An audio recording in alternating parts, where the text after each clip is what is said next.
My name is Tyler. Welcome to the Make-A-Wish 2024 study. My internship was located at Make-A-Wish OKI, Ohio, Kentucky, Indiana. Make-A-Wish is international, but they are smaller agencies, about 50 throughout the U.S. The OKI is just the tri-state. Make-A-Wish itself was founded in 1980. They grant about 28,000 wishes a year internationally, and any child 18 or under with a life-threatening illness qualifies for a wish. So, as I said, I spent my internship here for the last 2 semesters. The problem I wanted to identify was my job code is that of enrollment. So, when a family qualifies for a wish, they are put into the enrollment phase, which has 3 steps. Step one, which I do, step two, and step three, which is finally the wish granting. That initial step, phase one, where I work, is just data collection, personal info. We want to know the household, who's all in it, what all do they need. Are they living with grandpa? Is it single parent? Do they need medications, refrigerators? And so usually they take about 2 weeks to enter and then leave this phase. However, some families take much longer. Some take up to 10 times as long. Other families twice, 3 times, a couple extra weeks. I just want to identify what factors cause these families to stay in queue longer. So, what are the primary factors causing delays? Do the interventions I'm suggesting target these factors? In what ways do these targeted interventions have an effect on the families or the factors? And do the families who receive targeted interventions move through enrollment at a faster pace than those who don't? So the program that was founded was Make a Call. It is designed to identify and alleviate factors that delay wish families from moving through enrollment. So the rationale for this program is Make-A-Wish has several, as a nonprofit, they're very privy to their donors and their clients. They put a big priority on the child. They're dealing with sick children, so they want the families to feel safe, secure, confidential, and just they never want them to interact with anyone who might feel uncomfortable. So Make-A-Wish is their sole interactee. And to implement a program, I have to respect all these guidelines. So my logic model takes place entirely at Make-A-Wish. The situation, families that qualify for a wish are getting stuck in enrollment. So to input, what do we need? We have to staff a program, so hire some people. We need equipment to call, email, and fill out forms. All agencies already have these. We need a database with clients' name and info. Make-A-Wish also has all of this as well. Activities. We will call families on step one every 2 weeks. If they don't pick up, we will call them 2 weeks from the date of the call. We will fill out forms with families who don't have an email. We will manually move families who move on from step one into step two so that no automatic processes cause interference or hurt our validity. We will audit and check step one every day. We will add contact options. So many families are in the hospital for long stretches of time. They interact with nurses or social workers on a near weekly or daily basis.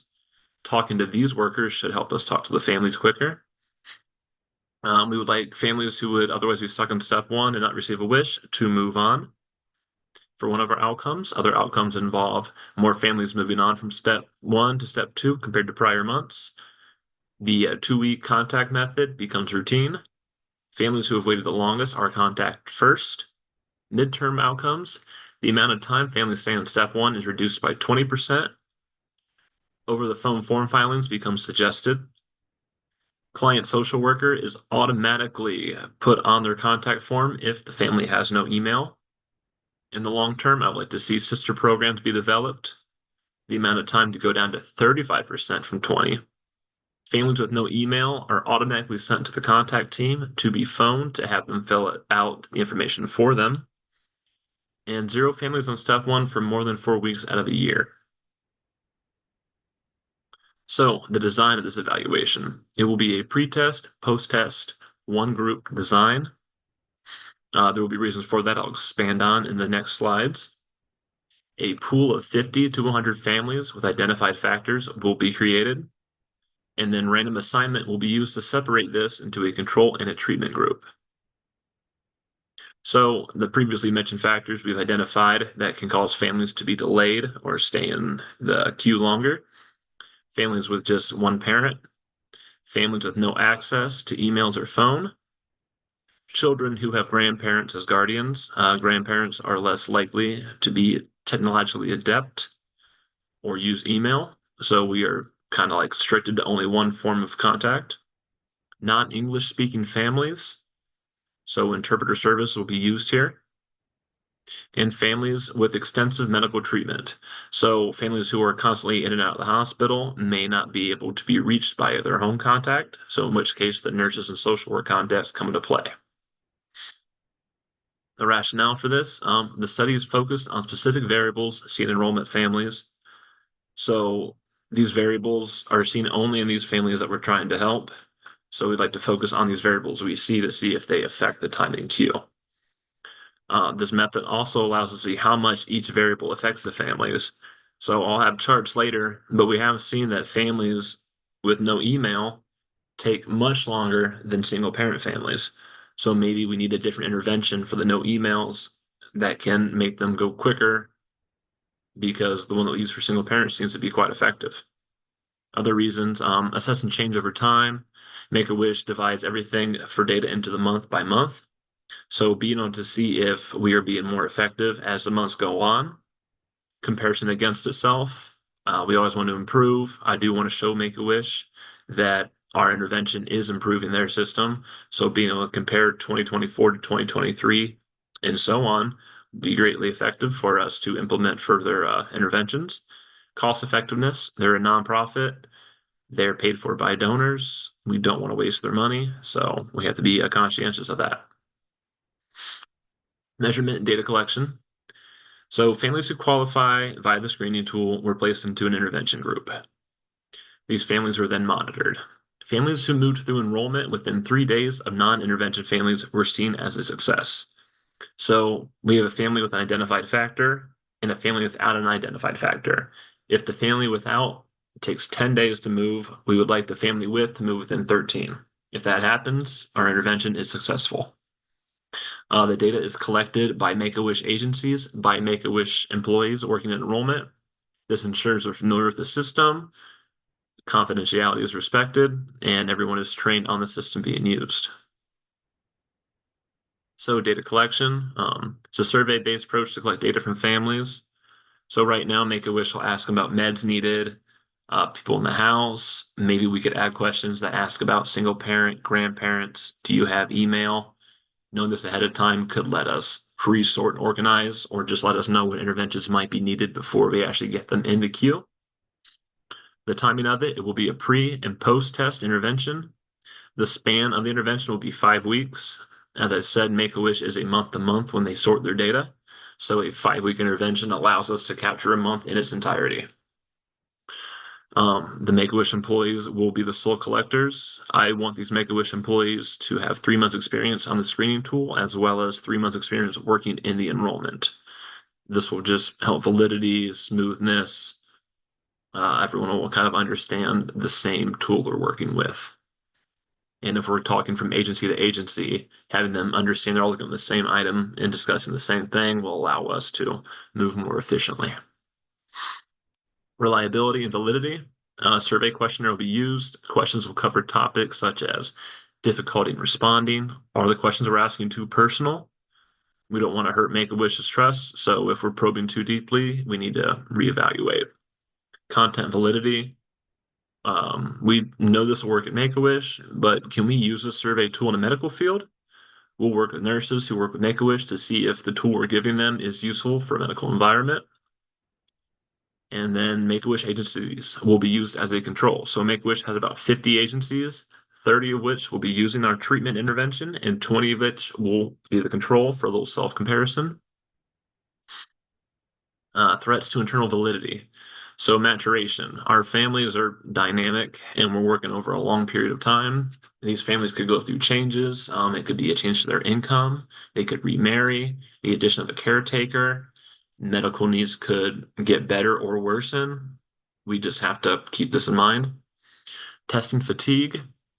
The tool we're introducing is already similar to tools Make-A-Wish uses. The workers who are already using these tools are used to working with families who already have factors such as single parent, no technology. So just making sure that they're aware of the need to organize these and they're not just being numb or burnt out and missing obvious factors. So data analysis is minimal. I was working on my own from the Columbus Satellite Agency. So it was about 100 families over 2 months that I took the data from. The standard deviation for the treatment and control was about 5.23 days with a large effect size of 1.34. So even on a small scale, the intervention is effective. How it's effective and what's effective about it, we will be pushing on in later slides. But we did see that families who are reached out to more often move through enrollment at a much faster pace. So, in what we saw, families who were called once compared to families who were called 2 or 3 times, each additional call is a chance that they'll pick up and then be moved through.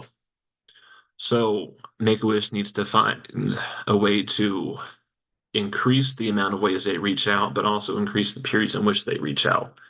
Waiting 2 weeks at a time for each initial reach out tends to build up and lead to families waiting for 8, 10, if not more weeks. So splitting up or lessening the time that we reach out, but then adding to the amount of ways we reach out would be a surefire way to ensure that we get as many people through the queue as possible. And then I have charts for that, which I will go through. So the average enrollment time while I was there, the number at the top is the number of families for each chart. So in blue, you will see that this represents 83 families. Yellow represents 10, green 4, and red 3. The size of the bar refers to the amount of days they are in enrollment. So we'll start with the blue, was about 18 days in enrollment, was about 24 for single parent families, up to 63 for no email, and other factors was about 38. So no email is the factor that causes the most delay, while single parent and other factors cause delays that do make them wait longer than the average family. But no email and other factors is in need of a more targeted and narrow intervention. So another intervention or another data that surprised me was the number of calls to time in queue. So without changing up any interventions in my initial start at Make-A-Wish, I only had one way to intervene, which was to call them. And we were told to call every 2 weeks. So I just collected data on calls I'd made. Families who picked up in the first call moved through incredibly quickly in 14 to 18 days. If I waited 2 weeks and then called the families who didn't pick up, about 22. So 13, about like a little over half picked up on the second call, the remainders. By the third call, maybe half, a little over half of like the total remainder picked up, and then no response. This should be 50 to 65 plus days. If they didn't answer by the third call, they were incredibly unlikely to pick up at all on the fourth. So this third and fourth here is where we could switch up the intervention. We could intervene more, but then that could lead to possible phone harassment. So maybe mixing up interventions after the initial reach out would be the best way. That was my biggest conclusion was if the first intervention doesn't work, diversify based on what the factor is. With more data, we'll know which intervention works best for each identified factor, which was my goal, but I fell short of that. But I do believe I have a great foundation to start off of for someone at Make-A-Wish to go. Um, Personally, like what I learned for me is that having a deeper toolkit as a social worker could lead to me helping my own clients. I don't see nearly as many as Make-A-Wish itself, but if I see 5 clients in a month and I use the same intervention for all 5, I'm starting to realize that I'm probably gonna, I mean, yeah, I'm gonna miss 1 or 2. But if I have a toolkit that has 5 interventions and I can identify what they need help with and which intervention would work best, I can see how that would benefit me as a social worker. But that's just, I won't take away from that is, well, the persistence stood out to me a lot too. Just the fact that I could use the same intervention, and if I just kept trying to help the same person, I would at least help some. So it's persistence, not giving up. Personally, if I do a project like this again, I would like to start collecting data a little earlier. Even if I'm not entirely sure, it would be nice to have data to use for reference. I'm sure that could eventually lead to me trying to like bend my presentation to fit the data I collected, but I'd rather have too much. I've discovered on that. Taking voice notes for organization would have been nice, and having two different tests to compare the two tests themselves would have been beneficial for further charts and displays. But awesome. Thank you. Y'all have a good rest of your day and goodbye.